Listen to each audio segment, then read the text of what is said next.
Bonjour à tous, j'espère que vous allez toutes bien. Bienvenue à cette chaîne YouTube ce soir. Voilà, en tout cas, je me fais le plaisir de vous partager une parole concernant l'amour inconditionnel. Voilà, donc nous allons prier. Seigneur, nous te bénissons, Père, tu es merveilleux, nous sommes la prunelle de tes yeux et nous invoquons ton nom et nous te remercions, Seigneur, de nous avoir aimés avant seulement que nous soyons nés, Seigneur, sur cette terre, et tu nous connaissais déjà. Et Seigneur, même avant cela, tu nous as déjà aimés d'un amour inconditionnel. Et cet amour, Seigneur, tu nous l'as redonné à la croix, tu nous l'as offert à la croix, Seigneur. Et vraiment, nous savons que tu es celui qui essuie nos larmes et tu nous enveloppes, Seigneur, de la foi, d'une foi, Seigneur, qui est immense pour que nous puissions faire les meilleurs choix.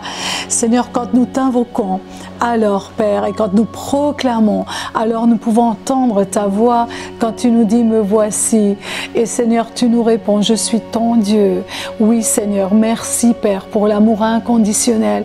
Tu as un amour sans aucune condition.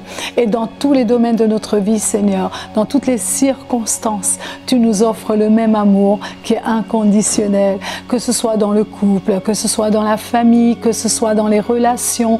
Et cet amour est au-delà des défauts, au-delà de nos qualités. Et c'est vrai que ton amour est tellement au-dessus de cela. Cet amour que toi, tu nous offres, nous accorde d'aimer sans retour, en fait, et sans aucun bénéfice. Parce que tu nous as donné cet amour inconditionnel pour que nous-mêmes, nous puissions le recevoir pour notre vie et que nous puissions le redonner. Et c'est seulement alors que nous sommes sur la même voie de l'amour que Jésus a manifesté pour nous à la croix. C'est-à-dire une relation pure, une relation saine, Seigneur. C'est ce que tu as voulu, Père, nous offrir. L'amour inconditionnel et l'amour conditionnel, nous savons combien ils sont opposés. Et nous avons expérimenté bien souvent l'amour conditionnel dans notre vie et également l'amour inconditionnel. Et ce soir, j'aimerais vous partager ces deux côtés de deux amours différents, dont l'un est plus essentiel et surtout l'essentiel par rapport à l'autre. L'un est dans l'ego et l'autre est dans le cœur. L'un fait mal et l'autre guérit. L'un doit se mériter et l'autre est gratuit et généreux et illimité. Et nous avons des exemples dans la parole de Dieu qui sont merveilleux. Je voulais vous parler de David et Jonathan qui sont l'exemple de cet amour inconditionnel. Nous avons Ruth et Naomi qui sont un exemple de l'amour inconditionnel. Nous allons aussi voir Jésus envers ses disciples. Il est l'exemple de l'amour inconditionnel pour qu'ils puissent devenir des disciples remplis d'un amour inconditionnel. En tout cas, un amour qui ne dépend de rien. Ça, c'est cet amour inconditionnel. Alors, c'est vrai, quand l'amour ne dépend de rien, alors il ne cessera jamais. Cet amour ne s'éteindra jamais. Il ne s'épuisera jamais et sera toujours éternel. Quand j'étais petite fille, peut-être que ça vous rappelle aussi des souvenirs, parce que nous avons toutes passé par des expériences et j'ai pu ressentir bien souvent que si je faisais ceci ou si je faisais cela, je serais plus aimée. Et même à la maison, mais même à l'école, on a fait l'expérience également. On avait toutes des petites copines, des amis. Parfois, donne-moi ton goûter. Si tu me le donnes, alors je serai ta meilleure amie pour la vie. Est-ce que tu peux me donner ta gomme? Est-ce que tu peux me la donner? Alors tu verras, tu seras ma meilleure amie. Donne-moi ton bracelet. Tu seras ma meilleure amie. Et ça continuait après à la maison parce qu'on voulait plaire à nos parents. On s'est dit que si on fait ceci, cela, on allait attirer l'attention. Et vraiment, parfois ma mère disait « Ah oui, mais maintenant si vous êtes sage pendant que je fais ce travail-là, alors je vais être très fière de vous. Je vais dire à papa ce soir que vous étiez super gentil et même je pourrais même t'acheter ce que tu voulais, ce que tu m'as demandé, cette poupée que tu désirais tant, etc. » Et en fait, ça c'était c'est l'amour conditionnel. Si j'étais sage, alors ma maman m'aimait plus, alors mon papa pouvait m'aimer plus. En fait, c'est un peu ça, hein? Et souvent on élève nos enfants avec cet état d'esprit aussi, parce que ben voilà, si maintenant tu es tranquille, si maintenant tu es sage, alors je vais te donner ceci, je vais te donner cela, et encore, si je veux être aimé, il faut que je fasse tout pour être aimé des autres. Et ça, vraiment, nous avons tous, peut-être toutes, vécu cela, parce que c'est l'amour conditionnel, en fait, dans lequel nous avons grandi, dans lequel nous avons évolué, et jusqu'à l'âge adulte, parce que cet état d'esprit continue quand on est adulte encore. Amen. Et vous pouvez voir qu'autour de nous, il y a beaucoup d'attentes, en fait. Les gens sont en attente d'amour, ils sont en attente de beaucoup d'attention. Et parfois, c'est un amour abusif, également, qui nous a, cet amour abusif, conditionnel mais abusif, cet amour conditionnel où je me rappelle pour ma part que après quand il y a eu l'abus, et vous savez quoi, c'était une petite pièce pour aller s'acheter une glace. Vous imaginez le conditionnel en échange de quoi? Vous imaginez combien d'enfants vivent cet amour, cet abus dans leur vie et qui est conditionnel en réalité, parce que l'autre il manifeste un amour conditionnel et tu peux le retrouver dans la parole de Dieu. Il s'agit d'Amon et de Tamar. Amon, le fils de David, le premier fils de David, donc celui qui devait monter sur le trône. Il était un demi-frère de Tamar, un demi-frère d'Absalom et un demi-frère de Salomon. Et Amon, il a vécu un amour conditionnel et éphémère par rapport à Tamar, dont il était tellement amoureux. Il l'aimait pour sa beauté, il l'aimait et vraiment sa beauté, son physique, peut-être de manière tellement impure, mais pour rien d'autre que cela. Et dans 2 Samuel 13, tu peux voir que Absalom, un fils de David, avait une sœur qui était très belle et qui se nommait Tamar. Amon, un autre fils du roi David, en tomba passionnément amoureux. Vous comprenez bien, passionnément amoureux. Il se rongeait tant à propos de sa demi-sœur qu'il s'en rendait malade car elle était vierge et il lui semblait impossible de l'approcher. De quel genre d'amour s'agit-il à votre avis? De quel genre d'amour l'a poussé à violer sa sœur, à la violer et ensuite à la jeter dehors, alors qu'elle a désiré, après cet acte dont elle s'en est défendue, elle a été vraiment abusée, violée, elle va lui dire mais non, mais épouse-moi au moins, démontre-moi que j'ai quand même de la valeur pour toi. Et là il n'y a pas eu de sentiment, cet amour était juste conditionnel. Il s'est servi de cette femme, de cette jeune femme qui a été abusée, meurtrie, alors qu'elle en plus elle désire malgré tout l'épouser parce qu'elle voulait sauver la position d'Amon qui lui devait hériter du trône après David. Elle savait qu'il était son demi-frère, mais elle savait qu'il était le premier-né puisque Amon était le premier et il avait le droit d'aînesse. Et tu peux voir dans 2 Samuel 13 donc de 1 à 22 cette histoire, cet amour reliait. Quel amour reliait cette famille d'ailleurs? Vous pouvez vous imaginer l'amour qui régnait dans cette famille. Tout était conditionnel. Il y avait une carence cruelle de l'amour inconditionnel. Et combien de familles sont en carence d'un tel amour? Et vous pouvez voir que dans beaucoup de familles se passent des choses qui sont en fait à l'origine, qui surgissent d'un amour qui a été conditionnel au départ. Même pour certaines personnes qui ont été abusées, qui ont été violées, souvent ce sont des secrets familiaux. En plus, ça reste des secrets, même si aujourd'hui on parle un peu plus de la vérité, et c'est d'ailleurs une très très bonne chose. Mais en tout cas, Tamar, elle s'est sentie honteuse. D'ailleurs, Tamar, elle exprime sa douleur, elle exprime sa souffrance. Elle portait une robe de princesse parce qu'elle était une princesse, et cette robe représentait sa valeur, vraiment sa noblesse, sa dignité. Et lui, Amon, il savait très bien qu'elle portait cette robe de princesse, de jeune fille mise à part. Elle était vierge. Et je peux vous dire que ça a été terrible. Elle a déchiré cette robe, elle a déchiré cette identité qu'elle portait, cette dignité qu'elle avait. Elle l'a déchirée, elle était dans la honte totale parce qu'il l'a mise dehors à ce moment-là. Il a demandé à ce qu'on la sorte de sa chambre et qu'on la mette dehors. C'était tellement, tellement terrible pour cette jeune femme. Et vous vous rappelez que Jésus criait à la croix, « Père, pourquoi m'as-tu abandonné ?» Waouh! Vous savez que quand Jésus a crié cela, c'est comme s'il disait, « Pourquoi ton amour inconditionnel Abba Père m'a abandonné ?» C'était un amour, pas n'importe quel amour. L'amour du Père pour son Fils Jésus n'était pas un amour conditionnel, mais un amour vraiment inconditionnel. Et ça, c'était un amour qui était total. Et quand il y a eu cet abandon, ce vide, ça a été un vide terrible pour le Seigneur.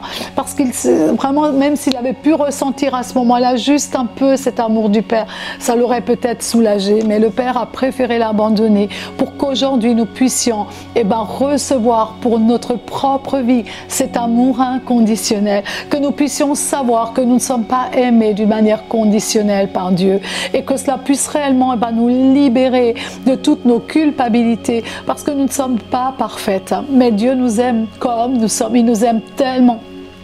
C'est pour que tu puisses en être au bénéfice dans ta vie, dans ton cœur, mais dans ta maison, dans tes relations.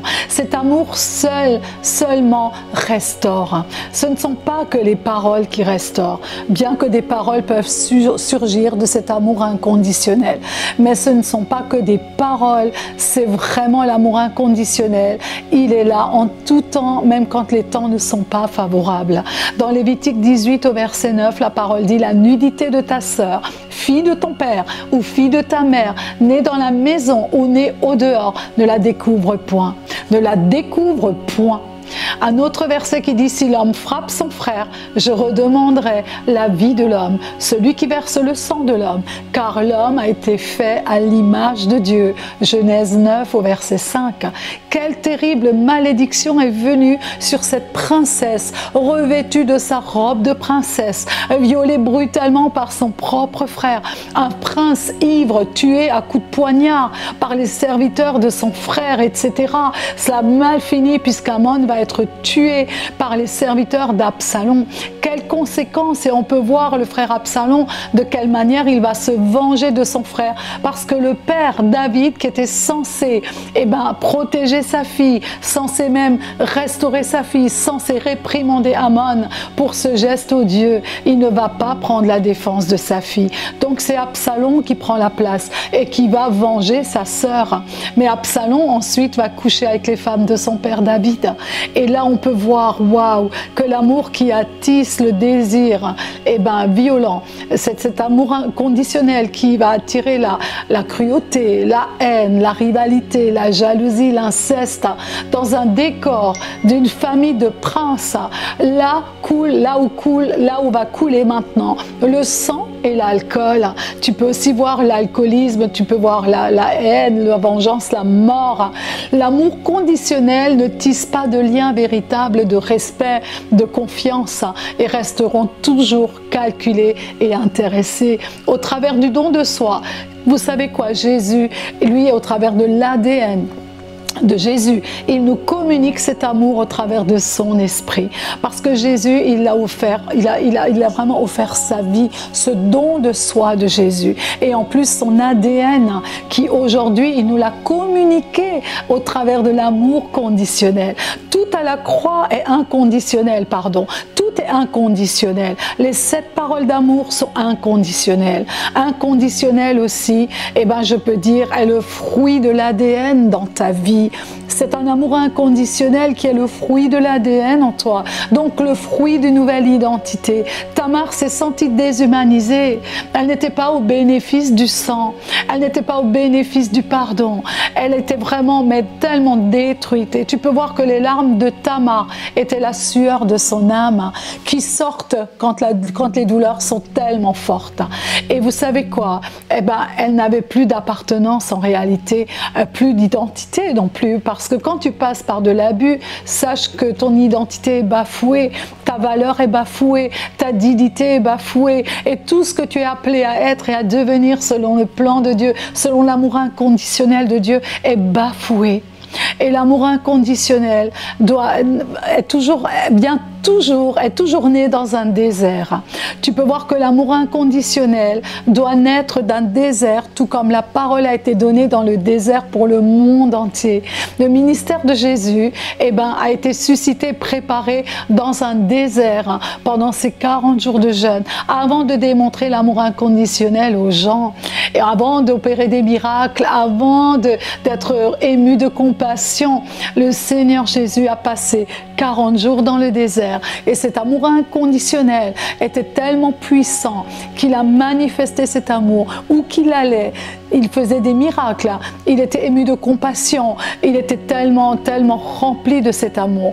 Et je trouve que il nous l'a donné, il nous a donné cela. Et c'est un cadeau. Est-ce qu'on réalise vraiment ce que Jésus nous a donné? Il n'y a pas que les clous, il n'y a pas que tout ça. Il y a l'amour inconditionnel qui a permis à Jésus d'aller à la croix pour nous, tellement il nous a aimés.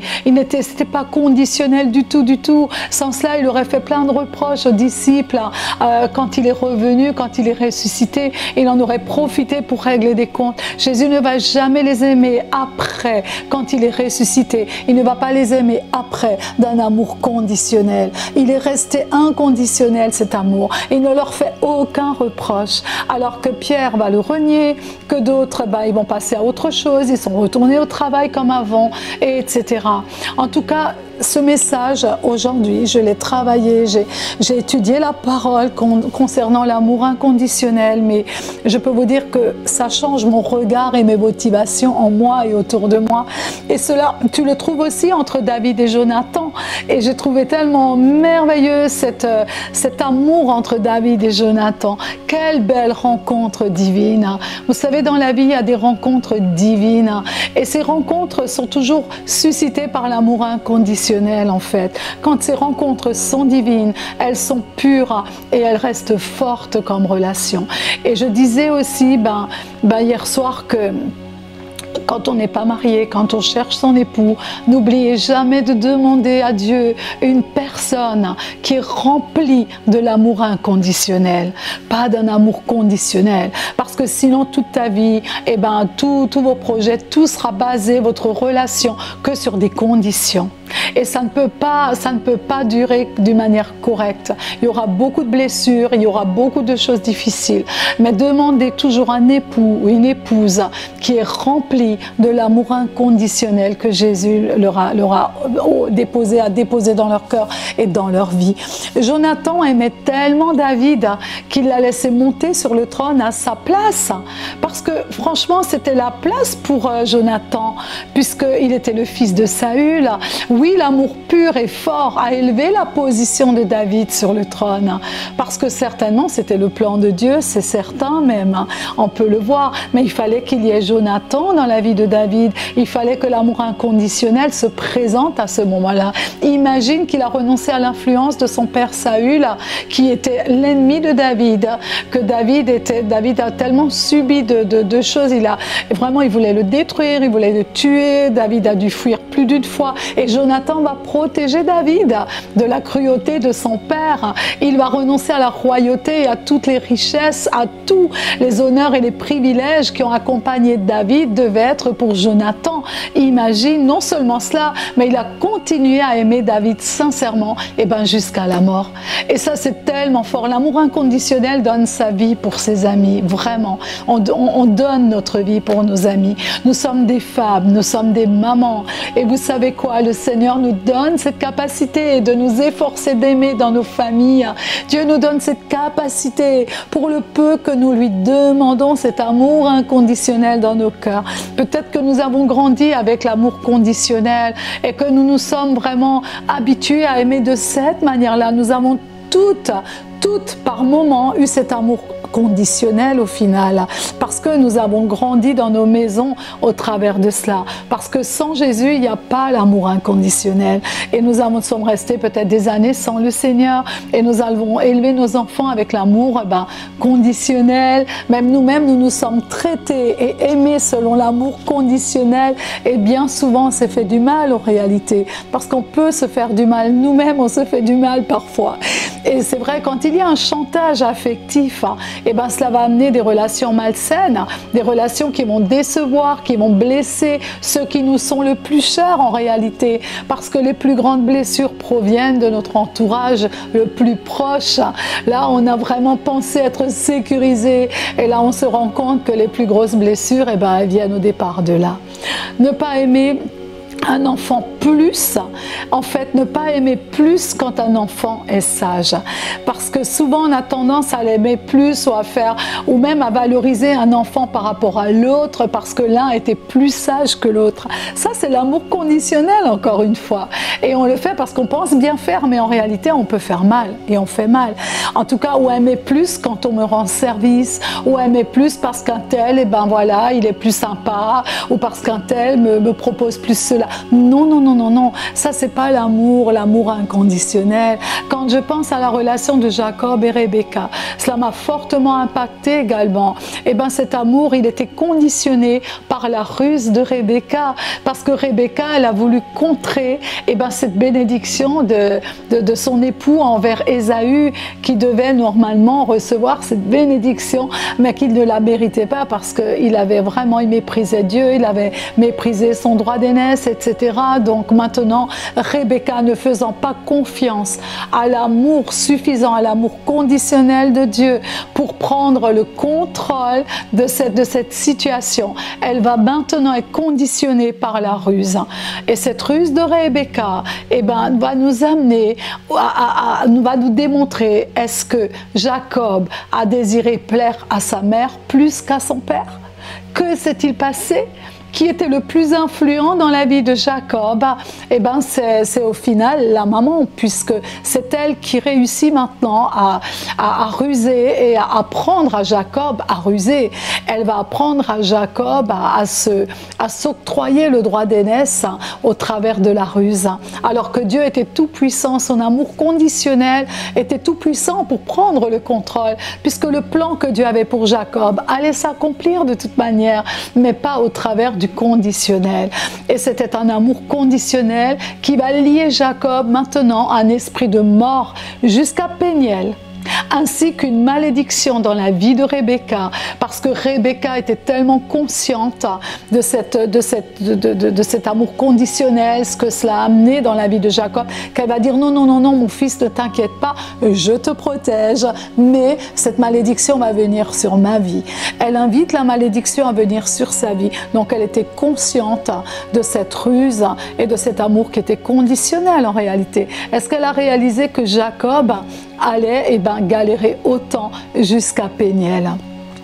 Pour vous dire que Jacob, il avait cet amour, donc il était sous l'effet de la ruse pendant des années durant, que ce soit à Bethel, il n'était pas encore délivré, que ce soit dans les ruses de son oncle Laban, il va être abusé, il va être trompé au niveau de son mariage, de son couple. Après, il continue encore, il vit vraiment des combats, il va travailler pour des années pour rien, il va être exploité, et ensuite il va se retrouver à Péniel maintenant, toujours lié par l'esprit de la mort que cela a déclenché dans sa vie à cause d'un amour conditionnel. Il y a des conséquences qui peuvent être plus ou moins terribles, mais là, dans la vie de Jacob, ça a été terrible, parce que maintenant, il arrive à Péniel, et là, il y a un combat entre l'amour conditionnel, les conséquences, et l'amour inconditionnel du Dieu d'Israël, qui vient maintenant rencontrer, c'était un combat entre l'amour inconditionnel et l'amour conditionnel. Et là, il y a un combat qui est terrible qui va se manifester, et Jacob va être obligé de lâcher prise, il va être obligé de lâcher ses conséquences de l'amour conditionnel et de la ruse de sa mère, toutes les malédictions qui sont venues, il est obligé de les lâcher, ses habitudes qu'il avait de voir les choses, son discernement qui était faussé, etc. Et il va maintenant lâcher prise et accepter l'amour inconditionnel dans sa vie. C'est merveilleux de voir comment Jacob Jacob il a pu recevoir cette bénédiction, comment il a combattu avec l'ange de l'Éternel et combien c'est l'amour inconditionnel qui a pu vaincre tous les penchants de Jacob.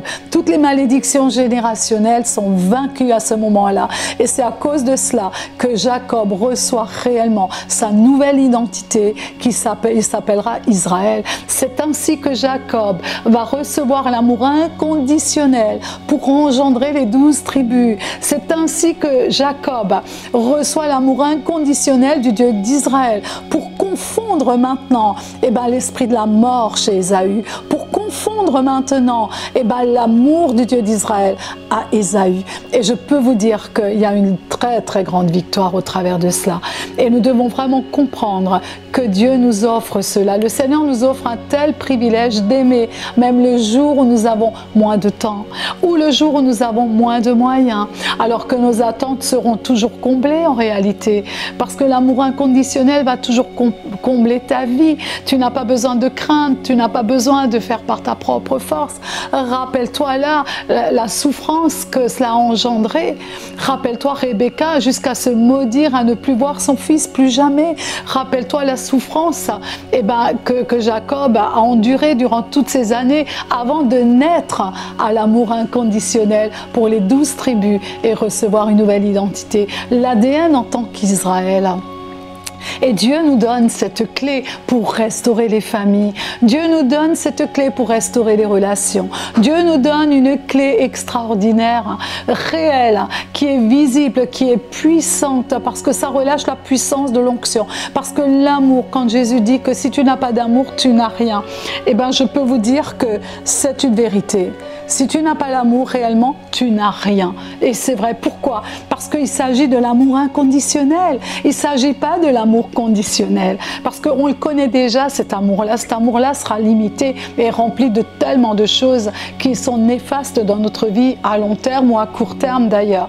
Et j'aimerais aussi vous parler de l'exemple de Naomi qui, n'ayant plus ses fils, qui ayant perdu son mari et étant morte même à elle-même, d'ailleurs on l'appelait Mara, tellement elle était amère, tellement l'épreuve a été terrible dans sa vie, que de perdre ses 2 fils et son époux. Imagine, elle n'avait pas d'héritage, elle n'avait pas de petits-enfants, certainement qu'elle avait rêvé d'avoir des petits-enfants, et là elle se retrouve qu'avec 2 belles filles, et étant morte à elle-même, elle n'éprouva pas assez d'amour inconditionnel. Elle n'avait pas d'amour vraiment inconditionnel pour ses belles filles. Elle n'avait plus rien. Elle était morte à elle-même. Elle se sentait tellement brisée qu'elle n'avait plus de force. Et même, elle n'avait même plus assez d'amour conditionnel, je crois. Même conditionnel envers elle-même et envers ses belles-filles. Elle dit: non, non, Ruth, non, non, retourne auprès des tiens. Retourne à Moab, allez toi aussi, allez, Orpa, vas-y, allez-y, partez, je n'ai plus rien à vous offrir. Elle l'a déclaré qu'elle n'avait plus rien à offrir. Ruth ne désire pas plus, elle ne désire pas retourner. Parce qu'elle ne voulait pas retourner dans son ancienne identité. Mais elle désirait l'amour inconditionnel de Naomi.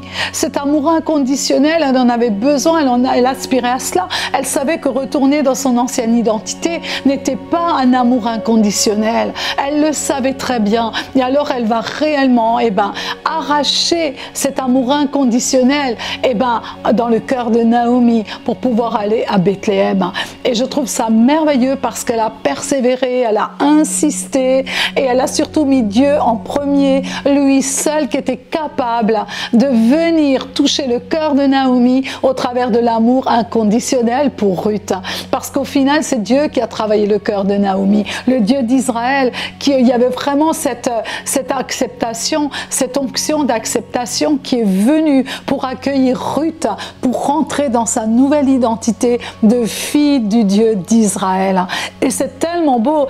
Et tout cela pour aller jusqu'à Bethléem, rencontrer son Boaz et l'aimer ardemment, non pas pour ce qu'il allait lui donner, mais pour ce qu'il était. Et cet amour n'a pas pu être physique, parce que si tu aimes quelqu'un que pour le physique, ça ne sera pas un amour, je peux te dire, qui va résister aux épreuves et au temps qui passe.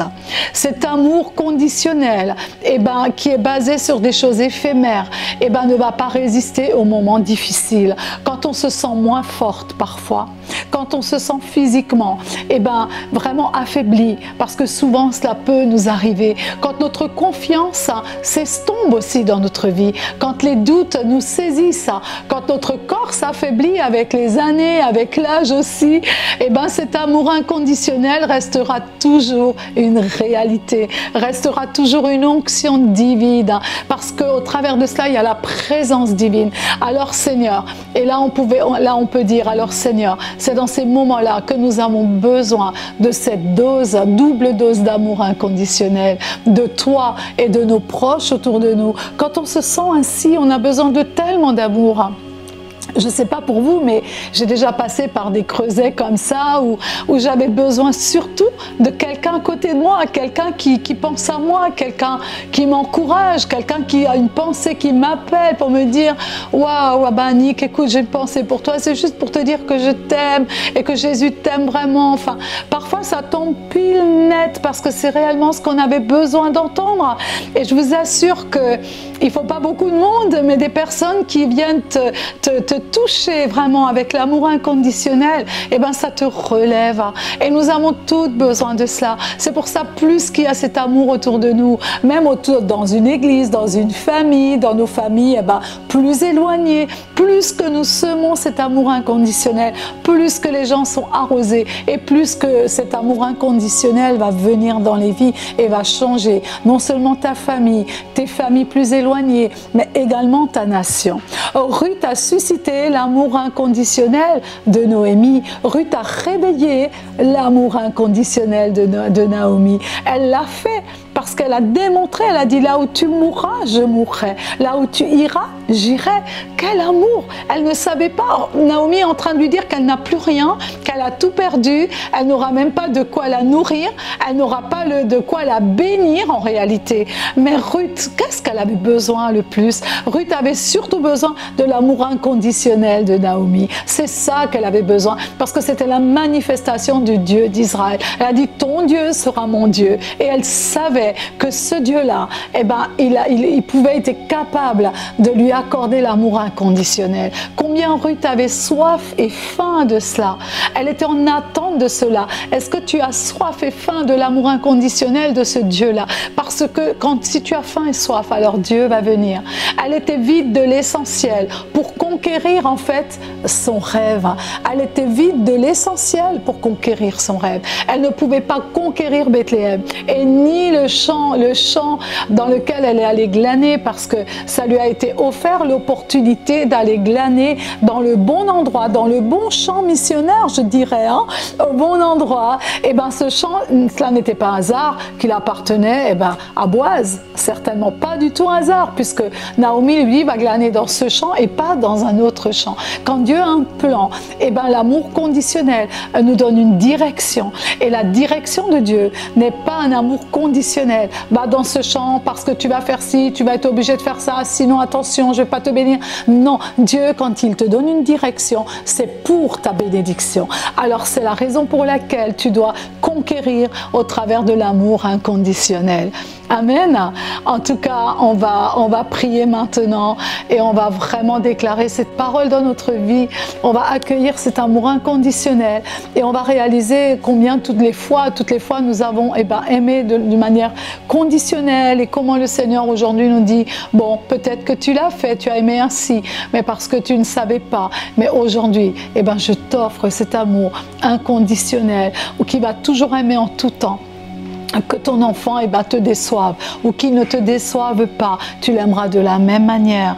Que ton époux un jour il soit plus gentil avec toi ou peut-être un peu plus distant, ce n'est pas grave, tu vas l'aimer de la même manière. Tu ne vas vraiment, parce que le Père il ne laisse aucun cœur vide de l'amour inconditionnel. Il va toujours t'équiper et tu vas le remercier, le bénir pour ce cadeau merveilleux qu'il t'offre, parce qu'il n'y a que Dieu qui peut l'offrir, parce que le Seigneur vraiment, dans chaque cellule, peut-être que tu as une cellule, dans chaque famille un conquérir, eh bien le Seigneur nous donne à offrir nos cœurs pour les autres, parce qu'il nous en a remplis pour redonner cet amour. Oui Seigneur, je ne vais pas aimer davantage quelqu'un parce que cette personne fait plus que l'autre. Non, non, non, l'amour, il est juste. L'amour inconditionnel, il aimera chacun à son niveau, de la même manière, comme il nous a aimés nous aussi, alors que peut-être il y a d'autres personnes qui font même plus que nous-mêmes. Je me suis rendu compte, il y a des gens, ils font plus que moi. Eh bien, il n'y a pas de problème. Je ne me sens pas frustrée parce que je sens que je suis autant aimée par Dieu. Et c'est la raison pour laquelle que nous allons nous-mêmes aimer tous ceux, toute personne que Dieu place sur notre route. On va prier maintenant. Oui Seigneur, tu viens nous remplir, remplis-nous, oui remplis-nous, car tu nous as déjà tout donné. Et tout est parfait Seigneur. Tout ce que tu fais, rien ne reste conditionnel et dénaturé Seigneur. Nous désirons voir ta prompte guérison des cœurs au travers de cet amour inconditionnel Seigneur. Nous voulons voir des bien-aimés que tu nous as confiés et ben être restaurés Seigneur. Que l'inconditionnel puisse vaincre le conditionnel dans toutes les relations que tu suscites Seigneur. Et tu vas confondre Seigneur et ben le conditionnel dans nos cœurs ou dans les situations. Et tu vas nous arroser de bénédictions au travers de ta présence. Tu vas venir par une onction de l'âme pour l'amour inconditionnel, le fruit de cet amour qui est le fruit de ton esprit Seigneur. Et à l'instar de Ruth, nous voulons être focalisés sur tout ce qu'elle avait besoin pour conquérir et marcher dans la bonne direction. Donne-nous le cœur de Naomi, Seigneur, pour faire face à tous les besoins des femmes qui sont dans le désarroi, pour les couples qui sont dans la défaite, Seigneur. Donne-nous, Seigneur, cet équipement qui suscite le plus profond des cœurs, qui pénètre, Seigneur, et jusque dans la moelle, qui sépare la moelle des os, comme le dit ta parole, pour pénétrer dans chaque personne qui est dans le désarroi, Seigneur. Merci, Père, parce que l'amour inconditionnel transforme l'atmosphère, transforme une situation, transforme des vies, transforme, Seigneur, des directions, des mauvaises directions dans la bonne direction, Seigneur. Oh, Jésus, merci, parce que l'amour inconditionnel va transformer la Guyane, va transformer la francophonie, va transformer les Antilles, va transformer la France, Seigneur. Et nous pouvons dire Cayenne est notre Bethléem. Waouh, la francophonie est notre Bethléem, notre champ béni, car il est rempli de fruits, Seigneur. Nous le déclarons au travers de l'amour inconditionnel pour notre nation, pour le département, pour la francophonie, nous déclarons, parce que c'est un champ béni. Et nous voulons te remercier, Père, pour ce champ béni, car tu l'as déjà prévu d'avance. Depuis tous les temps, tu avais déjà prévu l'amour inconditionnel pour la francophonie, car ce champ est béni, ce champ est rempli de tes fruits, ce champ est rempli de providence. Ce champ est rempli de l'amour inconditionnel qui pénètre dans les familles, qui annule la mort, qui annule aussi l'amour conditionnel et vil. Seigneur, merci pour tous les miracles que tu opères. Je te rends grâce, Père, pour nos propres vies. Tu viens restaurer nos cœurs. Pour toutes les fois, Seigneur, où nous avons aimé d'une manière conditionnelle. Pour toutes les fois où nous avons été aimés d'une manière conditionnelle et que nous nous sommes sentis tellement blessés, tellement rejetés, tellement jugés aussi, Seigneur.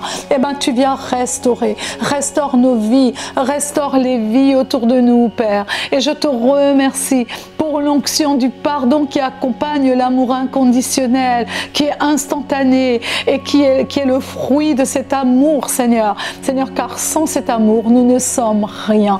Sans cet amour, Seigneur, nous n'avons pas réellement passé à la croix. Parce qu'à la croix, tout est conditionnel. Les versements de ton sang sont inconditionnels. Seigneur, les 5 paroles d'amour à la croix ont été inconditionnelles. Seigneur, parce que ton amour a été inconditionnel.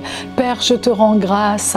Je te bénis, même pour la vie de tes disciples que tu as transformés à cause de l'amour inconditionnel. Parce que, Seigneur, eux ne te connaissaient pas réellement encore comme tu l'as été, Seigneur. Mais toi, tu les as aimés alors qu'ils ne savaient pas où tu iras. Ils ne savaient pas ce que tu feras. Ils ne savaient pas qui tu étais en réalité. Même Pierre a contesté, Seigneur, ces voies qui étaient tracées d'avance, Seigneur, que tu avais prévues, il les a contestées. Mais tu as continué à l'aimer au travers d'un amour inconditionnel, Seigneur. Malgré ses erreurs, tu as transformé Pierre. Seigneur, aucun cœur ne résiste à l'amour inconditionnel. Oh Seigneur, merci de ce que tu vas nous utiliser pour reconstruire des vies, pour restaurer des cœurs brisés, pour restaurer, Seigneur, des ministères, pour restaurer le leadership, pour restaurer, Seigneur, notre nation. Je te remercie, Père, pour les miracles qui vont se produire, parce que qui peut résister à cet amour, Seigneur? Qui peut résister à cet amour, Père? Je te rends grâce pour l'action de ton Esprit Saint. Saint-Esprit, tu viens et tu continues à pénétrer, tu continues à œuvrer. Merci pour ta présence. Je peux sentir ta présence, Saint-Esprit. Tu viens nous visiter, car tout ne vient que de toi. Tout n'est que faveur, tout n'est que grâce, Seigneur. Et je te bénis, Père, pour cette parole ce soir que j'ai pu partager. Seigneur, pour cette présence que je ressens, je te bénis, Seigneur, car tout n'est que grâce. Merci, Père, et que vraiment que toute la gloire te revienne à toi et à toi seul, Seigneur. Je t'aime, Seigneur. Tu peux lui dire, oh Jésus, je t'aime. Dis-le lui combien tu l'aimes. Oh, alléluia, Seigneur, c'est un privilège. C'est un privilège dans le nom de Jésus. Père, je t'ai prié. Amen et Amen. Je vous souhaite à toutes une bonne soirée et je vous dis à la prochaine vidéo sur YouTube. Bonne soirée à vous toutes.